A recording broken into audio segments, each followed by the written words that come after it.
So this match is a preliminary white belt match at the Hickson Gracie Cup 2018. This white belt is about 210 to 220 pounds, I think. If you can see, he walks funny. It's because he's got two artificial knees. But you won't really tell by watching him go.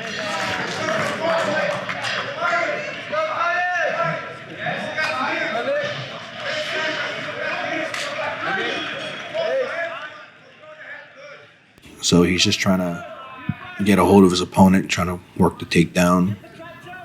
Ends up getting a takedown on his opponent, but it's out of bounds. I think they're going to stop it here. Nope. Opponent does a good job getting full guard. Now they stop it. Move it back to the center. So playing guard, still on the red ladder, playing inside guard, trying to pass. That's the top of the red ladder. And obviously you need to try to pass. So the opponent's doing a great job with his hand on the collar, trying to get it deep. Yeah. And so as you see, the white belt Kama Jiu-Jitsu guy is controlling that arm because that's the choke arm. It's not the first arm, it's the second arm that'll choke you. First arm can stay in there all day. You're not going to tap. It's when the second hand goes in, you're going to watch. So he's watching that arm. He's trying to base, but you know, it's hard for him to sit on his heels, not able to do it. His knees don't bend like that. So he's going for a guard pass one. Left his right arm in there, but got out anyway. Cross side one, you know. Classic sequence. Good. Guy gets back into recomposing the guard.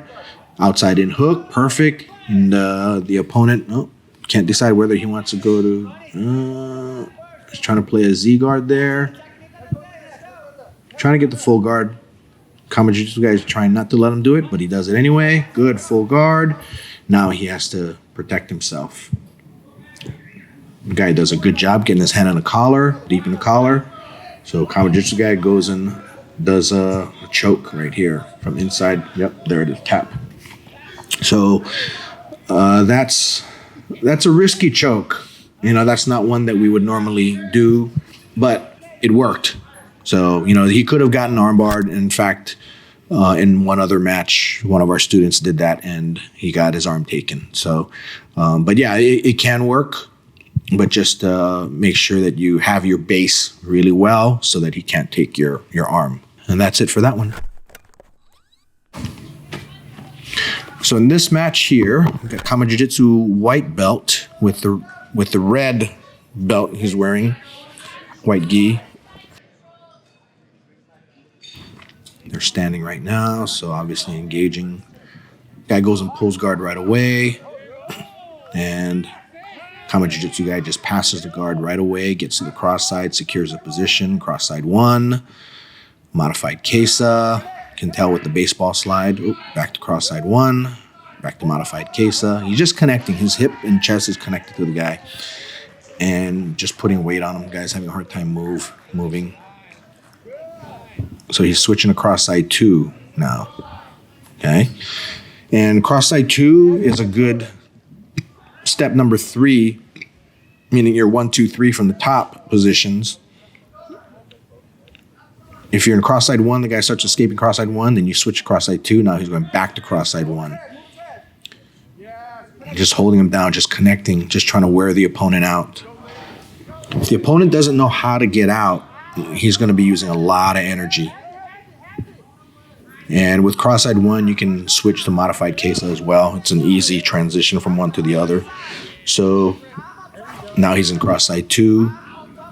So as you can see, cross side one, cross side two, modified Kesa, all three of them. Now he's back to cross side one. And all this time he's putting pressure either on his chest or on his rib cage. Boom, straight to mount. So I have no idea what the points are on this, but it's not going to get good from here. So he's got one arm under. Yep, he's just holding the position now. You notice his knees are up. His feet are hooked, but he's not grapevining them now. What he's going to do, he's going to go, looks like a head and arm. Yeah, he's going for the head and arm right here. His left hand is under his head. Oh. Americana. So that was quick.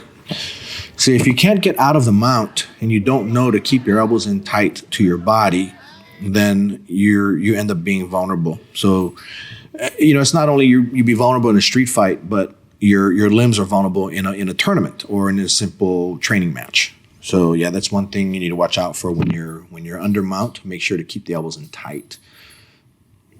And that is it for this one. So this is a white belt preliminary match with a Kama Jiu-Jitsu student. All right, so Kama Jiu-Jitsu guy in the white gi. This is a blue belt match. So guy in the bottom, he's trying to find a way to get to turtle, it looks like. Whereas a blue belt just stays on top of him, just trying to keep the top position. Right, because he's in the green ladder. So this is a version of a cross side. The guy's holding on really well. So now it's kind of a north-south, kind of.